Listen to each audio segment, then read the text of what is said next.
അതും വികാരത്തിന്റെ പ്രശ്നത്തിലായിട്ടാണ് അവസാനം കണ്ടു നിൽക്കുന്നത്. ഈ ഈ ഒബ്ജക്റ്റീവായിട്ടുള്ള ഇതും ലാസ്റ്റ് കൊണ്ടുവന്ന് നിൽക്കുന്നത് എങ്ങോട്ടാണ്? ഇത് നശിക്കാത്തതാണ്, എന്റേതാണ്, ഇതെങ്ങനെ ഇത് നശിച്ചു പോയി കഴിഞ്ഞാൽ ഞാൻ തീർന്നു എന്ന് വിചാരിച്ച് സമർപ്പിക്കാതെ നിൽക്കുന്ന വികാരത്തിലേട്ടാണ്. അവിടെയാണ് എല്ലാം അനശ്വരമാണ് എന്ന വിഭ്രമം, ഇല്യൂഷൻ, മായ, എല്ലാം മായ. അത് നിങ്ങളെ വികാരത്തിലേട്ട്, ആ വികാരത്തിലേട്ട് കൊണ്ടുവരും. അതിൽ നിന്നാണ് നിങ്ങൾ രക്ഷപ്പെടേണ്ടത്. അതിനാണ് അവബോധം, ആത്മജ്ഞാനം നേടിയെടുക്കേണ്ടത്. അതാണ് ഹ്യൂമൻ ടെക്നോളജി. ഇത് മാത്രമാണ് ഹ്യൂമൻ ടെക്നോളജി. ഇത് ഏതെല്ലാം പല രീതിയിലും പറയുന്നുണ്ടാവും, പല രീതിയിലും കൊണ്ടുവരുന്നുണ്ടാവും. ആഫ്റ്റർ ഓൾ, എതിലെ വന്നാലും എവിടെ നിന്ന് കിട്ടിയാലും ഇത് കിട്ടുമ്പോൾ മാത്രമേ നിങ്ങൾ യാഥാർത്ഥ്യത്തിലേക്ക് നടക്കുകയുള്ളൂ. ഇതിങ്ങനെ കാണാതെ പഠിക്കണമെന്നൊന്നുമില്ല. ഞാനിത് നിങ്ങൾക്ക് പറഞ്ഞു തരുന്നത് നിങ്ങൾ വലിയൊരു സമൂഹമായി മാറാൻ വേണ്ടിയിട്ടാണ്. ഇതിങ്ങനെ ഡീപ്പായിട്ട് പഠിക്കണമെന്നൊന്നുമില്ല. പക്ഷെ ഒത്തിരി സംശയങ്ങളുള്ള, ഒരുപാട് അഡ്വാൻസ്ഡ് ആയിട്ടുള്ള, ഒരുപാട് വിവരങ്ങൾ കുത്തി നിറച്ച മനുഷ്യന്മാരാണ് നിങ്ങൾ. അത്തരം ആളുകളായതുകൊണ്ടാണ് ഞാൻ ഇത്രയും ഡീപ്പായിട്ട് പോണത്.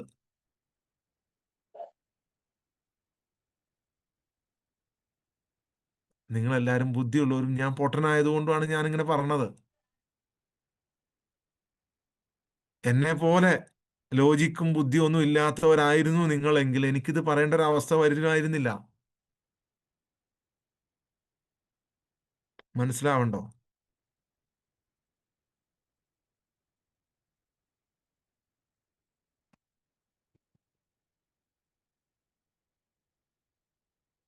എങ്ങനെയെന്നൊക്കെ പറഞ്ഞു കഴിഞ്ഞാൽ അങ്ങനെ ഒറ്റയടിക്ക് പറയാൻ പറ്റണയാണോ പ്രകാശ് ബാബു? ഉം.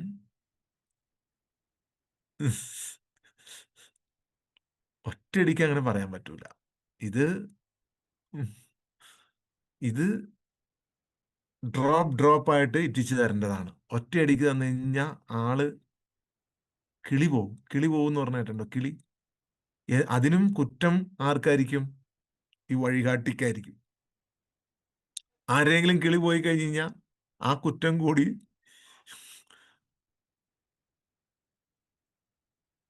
ലാസ്റ്റ് വരുന്നത്. കിളി പോയ അവൻ രക്ഷപ്പെട്ടു എന്നാണ് അതിന്റെ അർത്ഥം. പക്ഷെ കിളി പോവരുത്.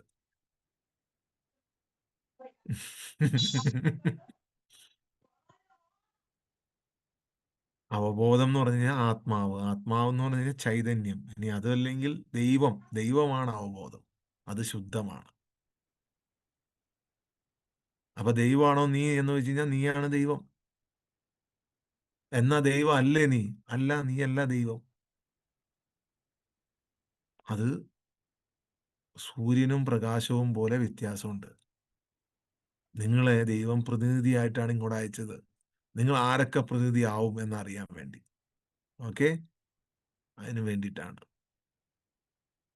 നിങ്ങൾ ആരൊക്കെ ആവും.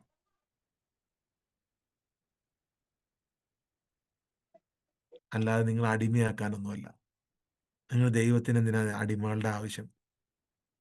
ദൈവത്തിന് ഒരു അടിമയുടെ ആവശ്യമില്ല. എത്രയോ സ്ഥലങ്ങളിൽ നിങ്ങളോട് പറഞ്ഞു, എൻ്റെ പ്രതിച്ഛായയിൽ ഞാൻ നിങ്ങളെ സൃഷ്ടിച്ചു. അപ്പോഴൊക്കെ നിങ്ങൾ ചിന്തിച്ചു ഈ മുഖവും കൈയും കാലും വച്ച് ദൈവം ഇരിക്കുകയാണെന്ന്. അതൊന്നുമല്ല. അതൊന്നും അല്ല. നിങ്ങൾ പ്രതിനിധിയാണ്. നിങ്ങൾ അടിമയല്ല. അടിമയായി നിങ്ങൾ കാണുമ്പോൾ, ആ ഭയത്തിൽ നിങ്ങൾ നിൽക്കുമ്പോൾ നിങ്ങൾക്ക് ഒന്നും നേടാൻ കഴിയില്ല ഈ ഭൂമിയിൽ. എന്നും സങ്കടവും വിഷമവും ബുദ്ധിമുട്ടുമായിരിക്കും. കാരണം ദൈവം അങ്ങനെയല്ല സൃഷ്ടിച്ച് വിട്ടിട്ടുള്ളത്. അതുകൊണ്ടല്ലേ പറഞ്ഞത് എൻ്റെ ഇതിൽ നിന്നും ഞാൻ നിങ്ങളിലേക്ക് ഊതി എന്ന് പറഞ്ഞു കഴിഞ്ഞാൽ അതിനെ നിങ്ങൾ എങ്ങനെയാണ് നിങ്ങൾ മനസ്സിലാക്കിയിരിക്കുന്നത് എന്നാണ് പ്രശ്നം. അത് യൂട്യൂബിൽ പോയി എന്ന് വിളിച്ചു പറയാൻ പറ്റുമോ? ഇല്ല, പറ്റൂല.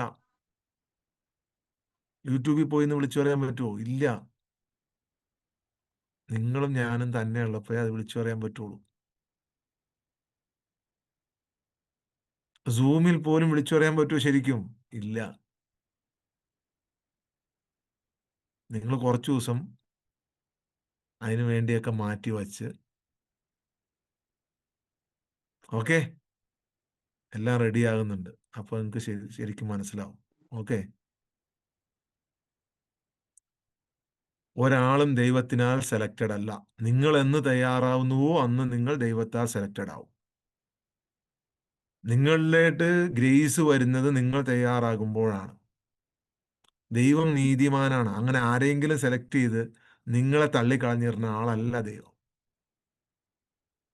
അതൊക്കെ തെറ്റാണ്. ദൈവം സെലക്ട് ചെയ്യും, ശരിയാണ്, നിങ്ങൾ മുമ്പോട്ട് വരുമ്പോൾ.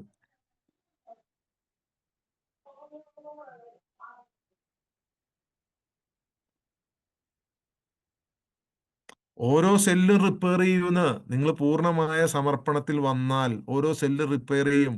അല്ലാതെ എനിക്ക് അസുഖമാണ്, ഇത് മാറാനുള്ള, എനിക്ക് വേദന കൂടുവാണ്, ആ വേദനയാണ്, ഇത് വേദനയാണ്, നടക്കൂല.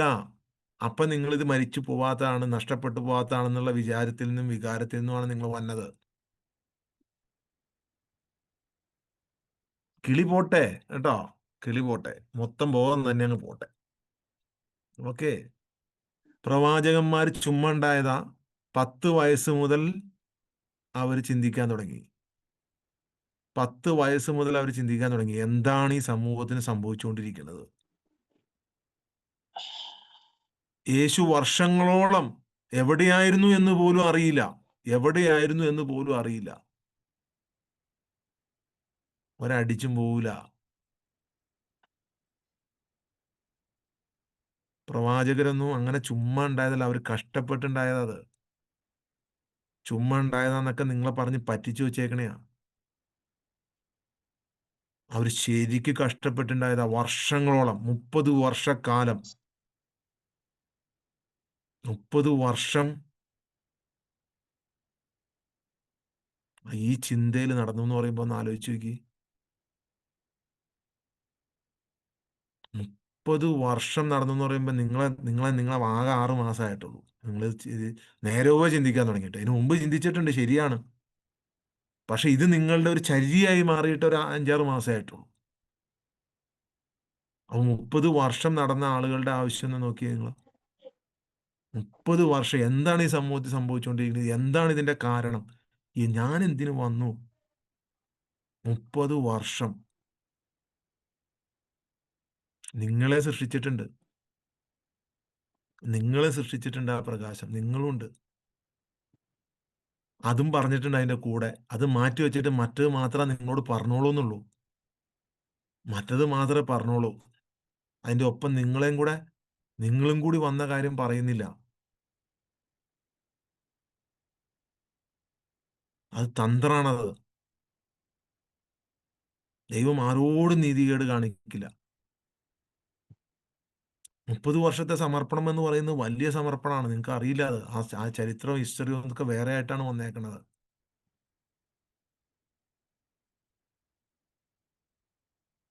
ആ, ഓരോ ആചാര്യന്മാരെ നിങ്ങൾ എടുത്തു നോക്കിക്കോ, എത്രയോ വർഷം അവര് ഇത് ചിന്തിച്ചുകൊണ്ട് പോയിട്ടുണ്ടാവും. ഇല്ലെന്ന്, അങ്ങനെ ഒരു തീരുമാനമല്ലാന്ന്. നിങ്ങൾക്ക് ഫ്രീ വില്ലാണ്. എല്ലാ മനുഷ്യർക്കും ഫ്രീ വില്ലാണ്. അതിന്റെ ഒരു ഇൻകാർണേഷൻ ഉണ്ടാകും. ഫ്രീ വില്ലില് നിങ്ങൾ മുന്നോട്ട് വരുമ്പോൾ ദൈവം മുന്നോട്ട് വരും.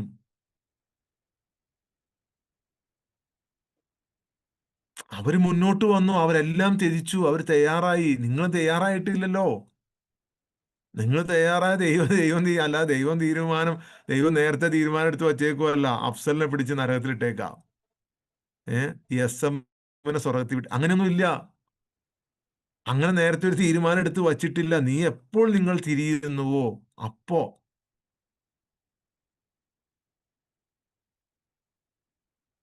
സൈക്കോ ആയിക്കോട്ടെ, ഒരു സൈക്കോയാണ്.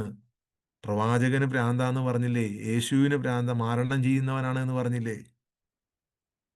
ശ്രീകൃഷ്ണനെ വരെ പറഞ്ഞിട്ടുണ്ട് മായാവിയാണെന്ന്. അവതാരമായിട്ട് വന്ന ആളുകളെ പോലും പറഞ്ഞിട്ടുണ്ട്. പിന്നെ നിങ്ങളെ പറയാതിരിക്കോ ഭ്രാന്താന്ന്? അതൊക്കെ പറയും. ഭ്രാന്താണ്, ബ്ലാക്ക് മാജിക് ആണ്, മാരണമാണ്.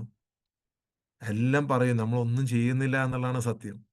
നിങ്ങൾ ആരെങ്കിലും എന്തെങ്കിലും ബ്ലാക്ക് മാജിക് ചെയ്യണ്ടോ? നിങ്ങൾ എന്തെങ്കിലും ഒരു രൂപം വെച്ച് നിങ്ങൾ എന്തെങ്കിലും പണി ചെയ്യണ്ടോ? ഒന്നും നിങ്ങൾ ചെയ്യുന്നില്ല. നിങ്ങളൊരു ചുവട് വച്ചാൽ മതി ഈ പറഞ്ഞ പോലെ. നിങ്ങളൊരു ചുവട് വെച്ചാൽ ദൈവം നിങ്ങളിലേക്ക് ഓടിയെടുക്കും. ഒരു ചുവട് വെച്ചാൽ മതി. ഒറ്റ ചുവട്. ഒറ്റ ചുവട് വെച്ചാൽ മതി. സ്വതന്ത്ര ഇച്ഛാശക്തിയാണ് നിങ്ങൾക്ക്. നിങ്ങളാണ് നിങ്ങളുടെ ലോകത്തെ തീരുമാനിക്കുന്നത്. ദൈവമല്ല. അത് തെറ്റിദ്ധരിപ്പിച്ചിരിക്കുന്നതാണ് ദൈവം. കാരണം ദൈവം തീരുമാനിച്ചെന്ന് പറഞ്ഞാൽ പിന്നെ നിങ്ങൾ ഒരിക്കലും ഈ കുടുക്കിയിൽ നിന്ന് പുറത്ത് ചാടൂല. ദൈവം തീരുമാനിച്ചു വച്ചേക്കുവാണ് എന്ന് പറഞ്ഞു കഴിഞ്ഞാൽ പിന്നെ നിങ്ങൾ മരണം വരെ പുറത്ത് ചാടുവോ? ഇല്ല. അതൊരു ലോക്കാണ്, പൂട്ടാണ്. നിങ്ങളിട്ട് പൂട്ടിയിരിക്കുന്ന പൂട്ടാണ്. ഓക്കെ. നിവർന്നിരുന്നേ. എല്ലാം നമുക്ക് വയ്ക്കാം കേട്ടോ.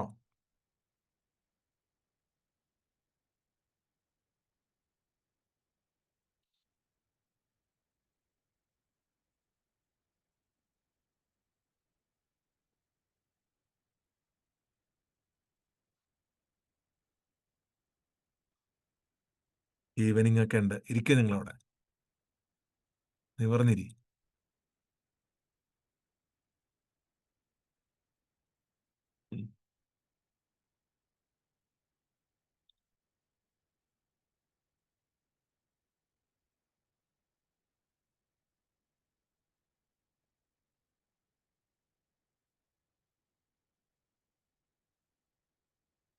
Close your ice.